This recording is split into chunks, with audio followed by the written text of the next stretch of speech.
Welcome, my artistic friends of the interwebs. This is officially a update on this painting. Gathering of Angels, number, I don't remember. But anyway, it's a diptych. I'm doing things a whole lot different with this painting than I've done with any other painting. I always try to mix things up a little bit and try different techniques. And first of all, we should always try new things because it's just we need to expand our knowledge base. And I am doing things that are really taking me out of my comfort zone, and I kind of dig it. So I'm just going to give you a little insight because I don't want to actually go through all my techniques, but I will tell you a lot of this is inspired by street art. And I will tell you one of the artists that I respect the most is an artist named Danny Fuller. And Danny Fuller, not only an amazing artist, but an amazing gallerist. She and I were talking, and she paid me the compliment, and I don't know if she meant it to be a compliment, but I took it as a compliment, that a lot of my Angels paintings especially had kind of a street art vibe to them. And you know what made me smile? Because I have three major influences. Well, maybe four, but I'll start out with, first and foremost, let me give homage to Henri Matisse. And I'm talking the Matisse in his later years when he was kind of disabled and doing cutouts and things like that. His dancers that were very one-dimensional, they speak to me. They just do. And so when I started doing Angels, I really channeled some of his powers, I guess. I don't know. Maybe that's stupid of me to say. But and then the other one, another huge influence on me is Marc Chagall. And you will see that in a couple of my paintings, one in particular, where his style of angels, because Marc Chagall did a ton of angels. In fact, when he first started doing those, a lot of his contemporaries, the people that he respected, told him, stay away from the religious icons, stay away from that. It's going to kill your career. And he didn't. He doubled down. He started doing much more of it. And I love the way he positioned his angels. If you don't know who Marc Chagall is, I can't believe you don't know who Marc Chagall is, but you should go check him out. He's he was a Russian artist, just an amazing guy. He was a huge influence on me. But another influence, believe it or not, Jean-Michel Basquiat, who I consider one of the greatest American artists of all time. Unfortunately, he had struggles in life and was a heroin addict and died. I think he only painted for about 10 years before his demise. But Jean-Michel Basquiat, although it doesn't sound like he's an American painter, but yeah, born and raised in New York City. I think right around New York City. And I think his lineage, his family was from like the islands.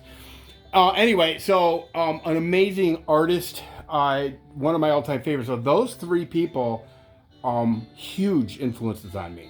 And Jean-Michel Basquiat started out doing taggings, and his big thing was he called himself. He would tag an alley or something, and he would always sign it Samo, Samo, Samo,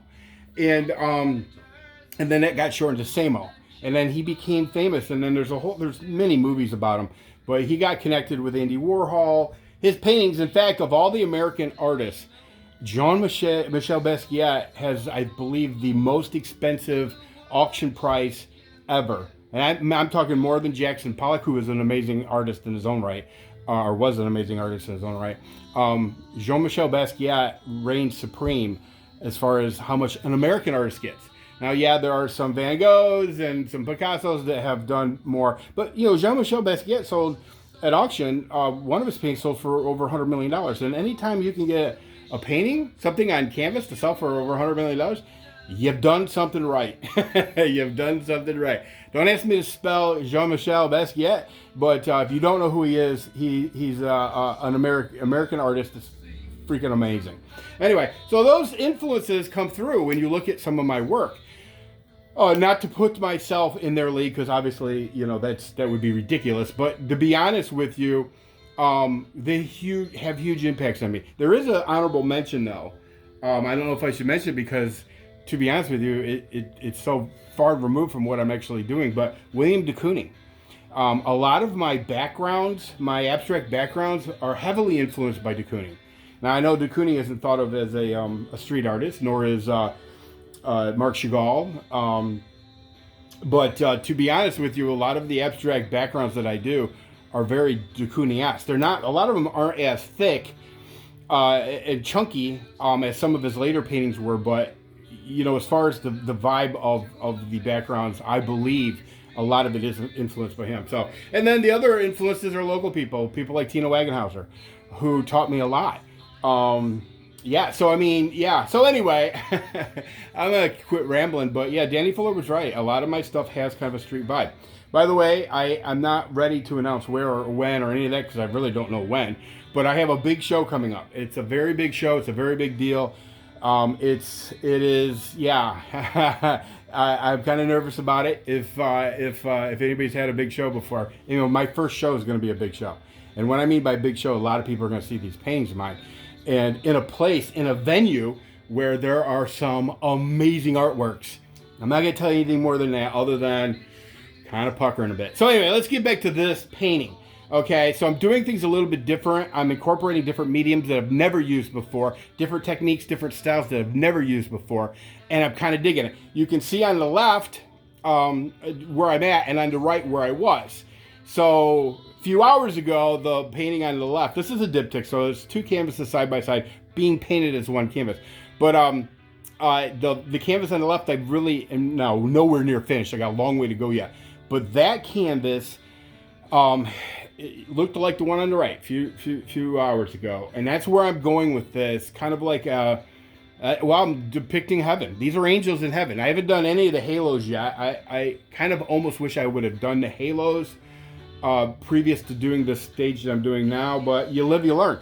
I'm gonna make it work. I may have to revisit after I get the halos to touch up some stuff, but feeling good about it. Let me know what you guys think. I'm feeling good about it. It's totally different than anything I've ever done. And sometimes I'm thinking to myself, oh my God, what have I done? Or what am I doing? Or holy, But I've always said about my angels paintings, they tell me what they want to be. They lead me in the direction, and they will tell me when they're done. Yeah, I don't know how this is all going to work out or how close I am. Somebody asked me earlier today, a friend of mine called and like, well, where are you at with that paint or with those paintings, that diptych? I'm like, I have no idea. I have no idea. But I do want to say one thing real quick. My last diptych that I did, I don't remember which half. I think it's the left half, is actually hanging in my living room. And it's been there for a few days now. And it stands well on its own. I think tomorrow or the next day I'm going to take the right half. I'm going to hang it where that was at. Both those paintings could easily be standalone paintings. Together, though, they rule. They rule. I think this is going to be the same way. This diptych's going to be the same way. I think that this diptych, either panel will or either canvas will definitely stand on their own. Hopefully, I'm not even near done, but or they could be separated. And so I don't know. I mean, obviously I would like both canvases to go to the same happy home, but if not, then who knows? Maybe 50 years from now they'll meet back together again. Lost brothers that find their way home. Anyway, that's all I got. Let me know in the comment section what you guys think. I'm digging it. My personal feelings, I'm digging it. Anyway, let me know what you think. I'm nowhere near done. And I don't know where I'm at with this, but yeah, I'm excited. Anyway, see ya!